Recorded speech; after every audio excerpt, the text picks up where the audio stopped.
So the name of my business is Connecting Lane. My name is Anthony Lane, and the type of services that I provide coaching services, transformational coaching services to be exact, to get either you to the next level, either personally or professionally to the next level of your life.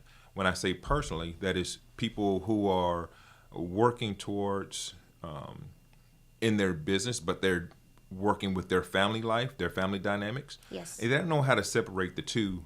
And then on the business side, people that are in business already, either for themselves or for an organization, trying to get up to the next leadership role. All right. I'd like to dive in a little bit, and I'd like to know why it is important for you and for, I guess, your clients or CEOs, companies to be able to set boundaries and make time for themselves and having these skills that you offer, why it's important for them to have those skills. Okay. Well, I can speak personally on that because when I was I'm retired military for 22 years, and I was trying to climb the ranks and focus on my family at the same time. But when I found myself trying to spend time with my family, I was at work. When I was trying to climb the ladder, I was thinking about family. And a lot of times that failed. And I have a lot of friends who have been owning, a lot of they have some very good businesses, and they were doing the exact same thing, trying to focus on family while they're at work and trying to focus on work when they're at family. So it's like you're at your kid's baseball game or cheerleading practice or whatever it is, and you're distracted by being on your phone because you're trying to do so many things and really not get anything done at the same time. So it's hurting both families. It's hurting your work family, and it's hurting your personal life family. Mm-hmm. So that's why it's extremely important to me to help people, to assist people to develop those skills and those techniques that are important to them. Yeah. To do whatever, take the next step. Yeah, no, thank you for sharing that. Mm-hmm. I'd like to know a little bit about yourself, your background, Mm-hmm. What got you started in this industry, where Mm-hmm. did you start off, Mm-hmm. and how it's led you to where you are today. Okay. So, actually, when I was in the military, I helped people in many different ways. I'm a natural people's person, and I can be in any type of setting and just start up a conversation and just be just like we're having now, just natural and organic, and it just flows. Yeah. The transformation part started. I was involved in the first Gulf War, and it's just some things that happened that I had to keep my calm and my cool. Just had to keep my composure, or a lot of people were going to get hurt or pass. And then after I figured that out, I was 20 years old when I figured that out. I was, how do you say, thrust into the limelight. I was thrust into a transformation that has stuck with me forever. I know how to be serious, and I know how to have a lot of fun. Be extremely serious and a lot of fun. And I snap of a second. Wow. I'd say that's a big skill. Some people can't do It that. is. It is. I wouldn't know how to be like, wait, can I? I don't know. And malfunction. So that's cool that you have that. Yeah. I love it. So tell me a little bit. I want to know a little bit more. Like, what led you to this? Mm-hmm. Why did you decide that you wanted to help other people? And was there like a career shift that happened? And how did you go about it? Did you have any mentors or coaches that helped you along the way? I had a few mentors through my life, but the main thing that got me into this work was when I retired. I worked for the federal government for 2 or 3 years, and then State Department. I'm like, this. I'm an instructor. I'm helping, but this is not. There's more to life that I can offer, and I kept asking myself, "There's more. There's more I can do." Mm-hmm. And then once I figured that out, that's what led me. And I did some John Maxwell training. I did some NLP training, neuro-linguistic programming. That's a mouthful right there. It is. It is. It is. And so those are some of the things that really led me into Coaching, knowing my why and just trying to figure everything out for myself. Okay. I love that. And now tell me about the specific services that you offer, and when are people coming to you? What are some of the issues that people come to you for, and how you've helped them like resolve that or help them find the answers to those things? So some of the particular things that they come to me, some life issues. They come to me about, hey, I call myself a life mastery coach also, help you master your life. And whether you had problems in your past, so people, they come to me they have problems in their past or issues in their past. Yeah. And they're trying to work past that and try to say, okay, you know what, this is a stumbling block, but it's not a block altogether. On a professional side, it's still professional. On a leadership side, they say, you know what, I know that I can be a better leader. How can I be a better leader? How can I come into, stay in my organization and say, all right, I want to offer more value to the people that work for me and that I work for. So how can I do this? And we sit down and go through some skills, and we go through their energy level. I do an assessment to figure out where their energy is. Wow. And so they're like, yeah. Because if you come into the workplace and you think you're positive, but you're speaking negatively, or you're doing things that are not so kosher with yourself and just into your individuals that are either working with you or working for you, then that's not good. Yeah. And a lot of individuals do not know how to separate that that professional life, where they had a bad night with their partner or whatever. They lost their football game. And now they're cranky the next day, and they need to keep that under control. And they're cranky the next day, and they're trying to keep it under control. Yeah. So Wow.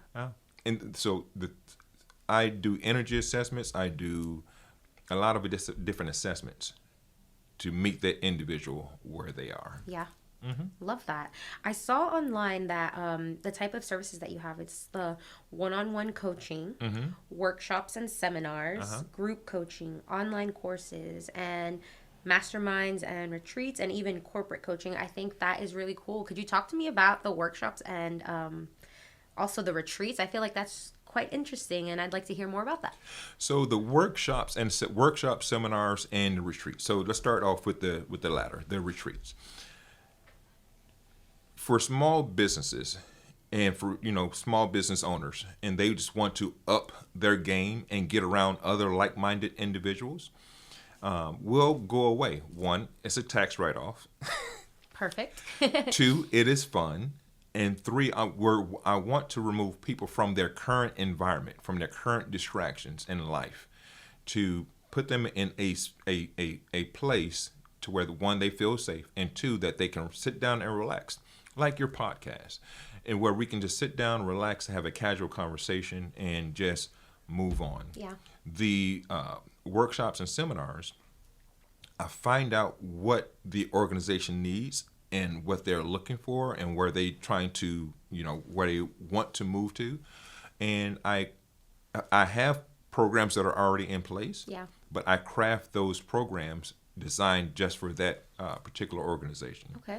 And the one-on-one and the group coaching, when I meet with individuals, sometimes they want to, when I take them on a deep dive, and they're like, you know what, I don't want to have this conversation around other individuals. So we need to have this one-on-one. And then within a group setting is where we can all have a like-minded conversation, agree to disagree, disagree to agree, as long as people are open-minded to see other ways to get things done. Yeah. Because there's more than one way to skin a cat.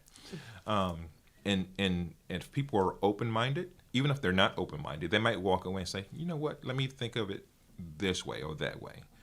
As long as it works for me, I don't have to let them know. Yeah. Because a lot of people do that. Yes, absolutely. Would you say that for some individuals, it's hard to implement change, or maybe they're not as open to new ideas? Talk to me about how you help those types of individuals or walk them through something like that. Because I know some people are just like, no, I've been doing it this way. Like, why do I need to change it? How do you help that mindset, Oh, wow. Yeah, so I give them a lot of different scenarios where they're like, okay, well, Anthony, I've been doing it this way for so long. Okay, and how has that worked for you? They're like, maybe it hasn't. So I give them different ways to look at the same thing that they have been doing. Give them different avenues that they can possibly go by and possibly look at. And sometimes they make a change and sometimes they don't. I'm not looking for a right away change. First of all, it's not for me. It's for them to make the change that they really want to make themselves. Yeah. And for them to make that change. And if they don't want to, then I'll say, okay, where did you start this thought at? Where did it start? I had to do this work myself before I'm a strong believer, do the work before you preach it. Yeah. And I found out a lot of my things that I'm currently doing now comes from my parents, my foundation, my church, the people that surrounded me when I really didn't have any input growing up. And once I start making those small incremental changes in myself, then my mindset started to shift. There's nothing wrong with me. There's nothing wrong with any individual. But it's when we're seeking constant change and constant improvement in ourselves, that is where the change comes from. Yeah. So once they are ready, then they will, start seeing different ways of getting things done. Yeah.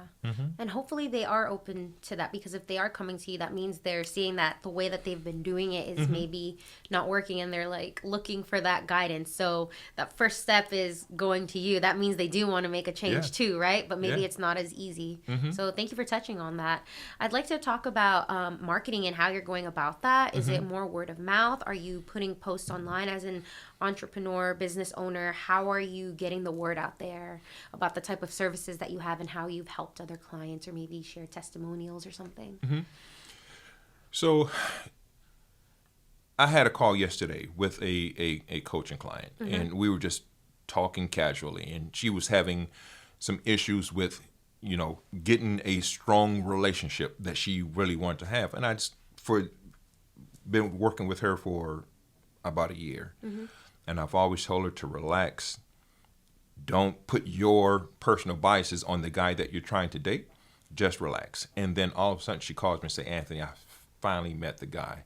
You told me to relax and give up dating, and I did, and he just appeared. Funny how that works. It's very funny how that works. And she took my advice. She was one of those that she didn't want to do it at first. And then when she changed her mindset, she put everything to the side. And it just came to. It worked for her. Yeah. And I forgot the first part of the question. It was just how, as an entrepreneur or business owner, you're getting the word out there, and are you putting posts on social media? Are you going out there talking to people, going to social networking events, or just how you're getting your name out there? So I am doing a lot of networking. I have a big networking event on this Friday. It's not mine. It's another individual's. Doing a lot of networking, a lot of word of mouth, just talking to people, and for people to see the transformation that's happening in my life.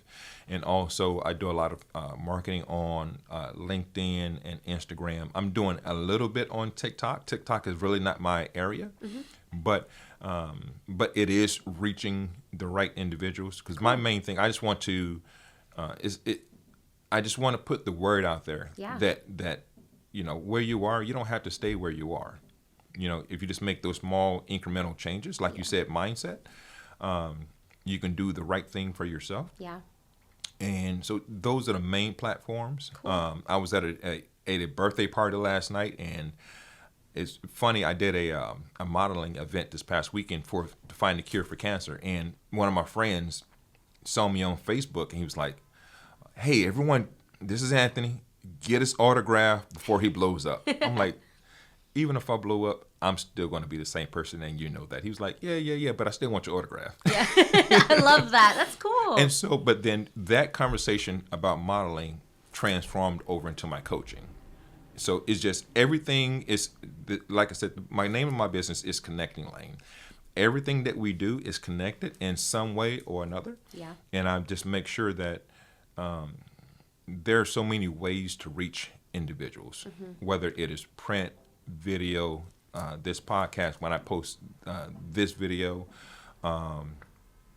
just so many different ways. Absolutely. As long as I live the life and people see that I'm living a life, I'm not a fraud. If you saw me behind doors, it would be the exact same thing.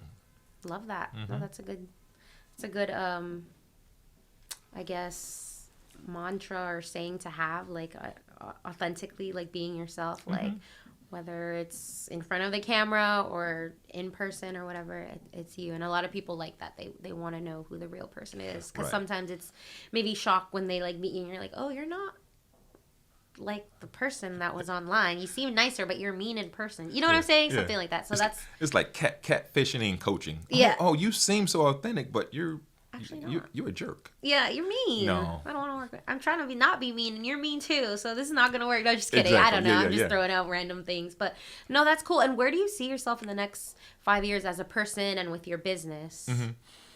So as a person, I see myself growing even more. My goal is to change 1%.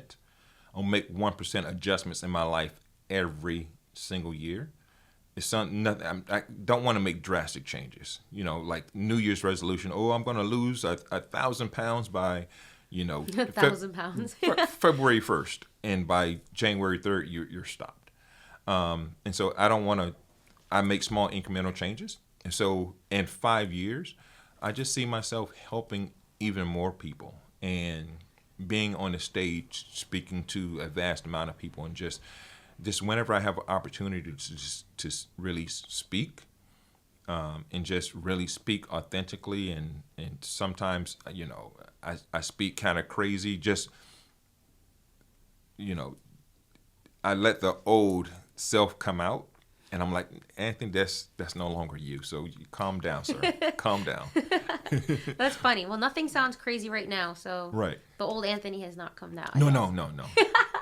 I have those personal conversations with myself saying, that's not who you want to be. Yeah. Who do you really want to be? And then I make that adjustment. Yeah. And so who in 5 years, 10 years, I just want to be a better version than myself. Yeah. And that is actually the person that I want to be is my future self. Yes, absolutely. Are you currently like on your own, or do you have a team? Are you doing everything yourself? How is that? I'm currently on my own. I do not have a team, and eventually I will bring other coaches in up under me. Cool. And other team players up under me. That's if they want to. And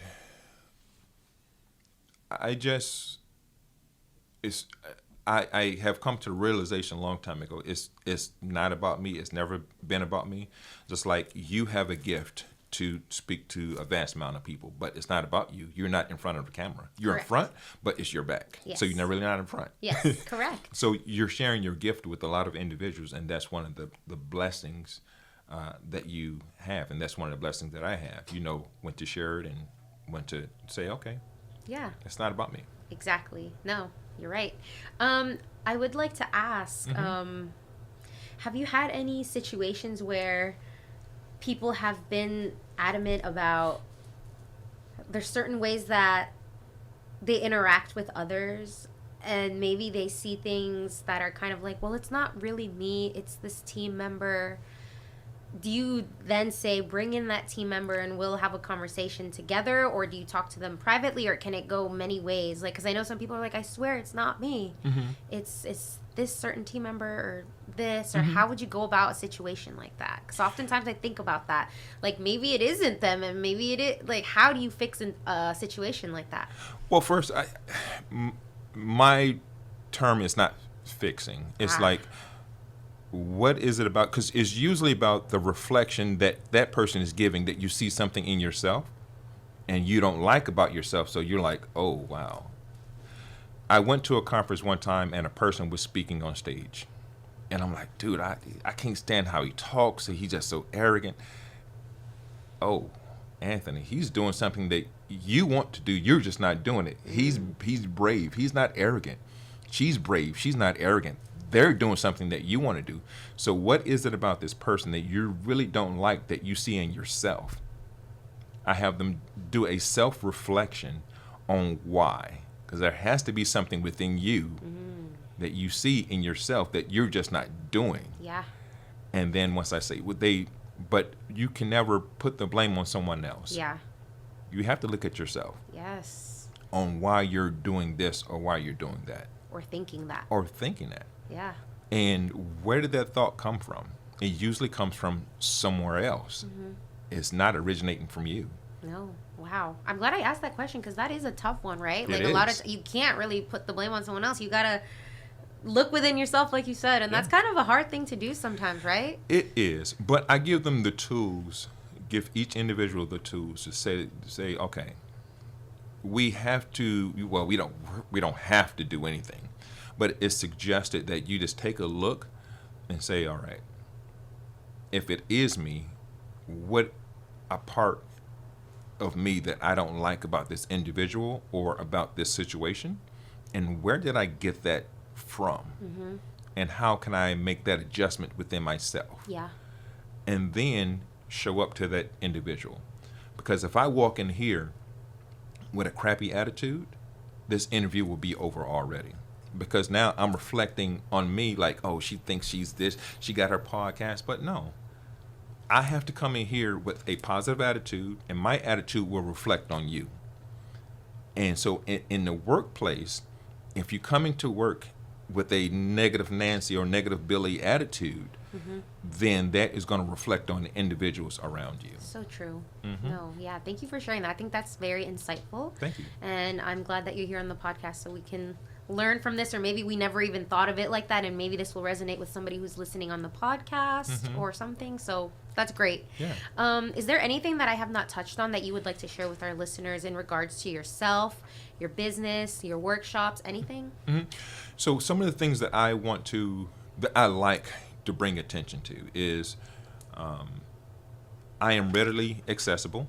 My calendar is a little full, but I do make time for individuals, whether it is a hour coaching conversation discovery call, or it is a 30-minute coaching discovery call, whether it is something personal or professional that we can both work on together, and to know that it's not cookie cutter coaching, a cookie cutter conversation. Yeah. Usually my coaching sessions don't even feel like a coaching conversation. It just feels like we're sitting there, two individuals, having a conversation about XYZ. Yeah.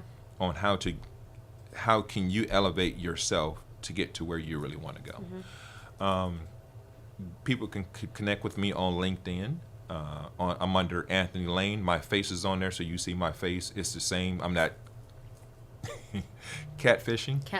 Using a picture from 10 years ago, a glamour shot when I had hair. Oh no, I haven't had hair in a very long time. That's all right. And that's one way. And I do have workshops that are going on, workshops and masterminds that are going on, and they can connect with me with those also. My website is on my LinkedIn profile, but mainly I am here to help people to connect with what they really want, for them to step into their life purpose, personally and professionally, to know that, hey, I can make these changes also. Yeah, absolutely. Especially when people are going into this manifesting thing. I can manifest this, I can manifest that. But if you don't have the mindset to manifest what you want in your life, for example, you might say, oh, I want $1 million. But if you have a $100 mindset, you'll never get it. Kind of got to be realistic about it too, right? You have to be, well, you can be unrealistic in the world of manifestation as long as you believe it. Yeah. Because we've all had individuals in our life to where they tell themselves lies and they believe the lies, and their lies come to fruition. They happen. It's because they believe it. It's the same thing as manifesting. So if you believe in exactly what you want and your mindset is correct, then it can happen. Okay. And then I guess maybe just put in the work? And they have to put, oh, yes. Put in the work, yeah. They have to put in the work. Yeah. Cool. Love that.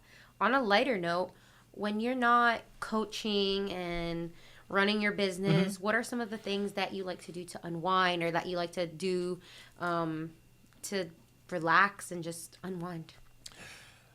it's hard to believe a lot when I tell people this.